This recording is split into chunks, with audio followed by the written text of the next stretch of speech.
একটা important update, সেটা হলো আপার প্রাইমারি নতুন ভ্যাকেন্সি কেন আসছে না। হাইকোর্টের নির্দেশ থাকা সত্ত্বেও নতুন ভ্যাকেন্সি নিয়ে কেন তৎপরতা শুরু হচ্ছে না, এই নিয়ে একটা আর্টিকেল প্রকাশিত হয়েছে।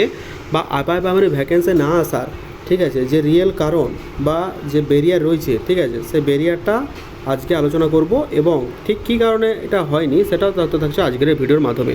কাজে এই ভিডিওটা অত্যন্ত ইম্পর্টেন্ট। তোমরা যারা আপার প্রাইমারি রিলেটেড মানে অপেক্ষা করছো যে নোটিফিকেশান কবে আসবে, তাদের জন্য কিন্তু একটা ইম্পর্টেন্ট আপডেট থাকছে আজকের এই ভিডিওর মাধ্যমে। এই আর্টিকেলটা আমি টেলিগ্রাম চ্যানেলে দিয়ে দেবো।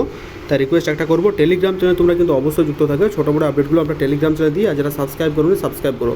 তো চলো মেন টপিকে যা দেখতে পাচ্ছ। বিষয়টা হচ্ছে কী বলতো, 1177 পোস্টটা কাউন্সেলিংয়ের তখন কিন্তু হয়নি। আপার প্রাইমারি ভ্যাকেন্সি তারা যখন যায় স্কুলে দেখে যে ওই ইয়েতে শূন্যপদই নেই, যার ফলে তারা দ্বারস্থ হয় এবং ওই নিয়ে কিন্তু কেস চলে। সেই কেসটা তাদের জয়েনিং না হওয়া পর্যন্ত তারা পোস্টে কাউন্সেলিংয়ের নির্দেশ দেয়, ঠিক আছে। এবং সেই নিয়ে মানে 1177 জন শূন্য, বাকি সমস্ত নিয়োগ হয়ে গেছে, কিন্তু ওই 1177 যখন কাউন্সেলিং করতে যায়, যখন স্কুলে তারা দেখতে যায়, তখন ওই রিলেটেড কিন্তু ভ্যাকেন্সি থাকেনি, যার জন্য 1177 জন মানে মামলা দেওয়ার পরে ওই কেসটা পুরো স্টে হয়ে গেছিলো। যার কারণে নতুন ভ্যাকেন্সি আসছে না, তার ব্যারিয়ার হচ্ছে একটাই। এবার ভ্যাকেন্সি কবে আসবে চলো একবার দেখি। দেখো এখানে কি বলা হয়েছে, বিষয় হচ্ছে যে উচ্চ প্রাথমিকে 1177 পোস্টটি কাউন্সিলিংয়ের নির্দেশ।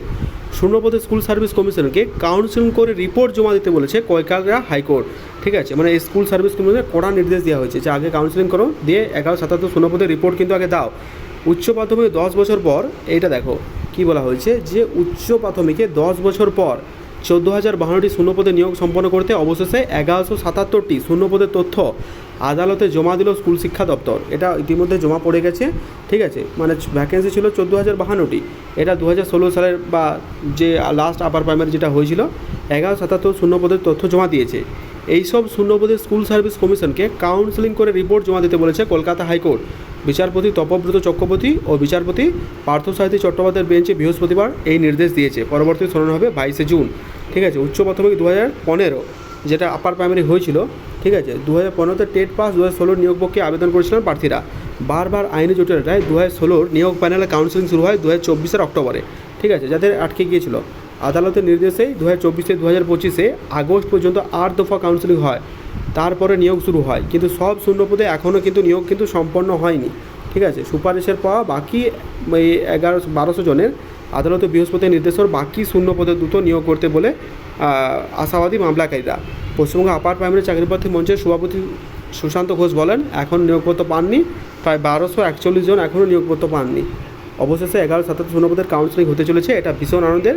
তিনি জানান, আদালতের নির্দেশে 2024-এ এতজনের চাকরি নিয়োগের কথা ছিল, কিন্তু সেই পক্ষে এখনও চলছে। মেধা তালিকায় থাকা 12,723 জনের নিয়োগ হলেও মানে 1241 জনের নিয়োগ আটকে ছিল। এই মুহূর্তে স্থায়ী চেয়ারম্যান নেই, মানে পার্মানেন্ট চেয়ারম্যান নেই, ফলে নিয়োগ কত দ্রুত সেই বিষয়ে একটা উদ্বেগ রয়েছে। তো এই জটটা যখনই কাটবে, আশা করছি তোমাদের কিন্তু অতি দ্রুত নিয়োগ প্রক্রিয়া হতে চলেছে। এটা নিশ্চিত সঙ্গ যে এই জটটা যদি অতি দ্রুতের সাথে কাটায়, মানে এসএসসি তো এখন নতুন কোনো চেয়ারম্যান নেই, তো এই জটটা যদি কেটে যায়, অতি দ্রুত কিন্তু নিয়োগ হতে চলেছে আপার প্রাইমারি। সুতরাং সেভাবে নিজেকে প্রস্তুত করো। Wish you all the best.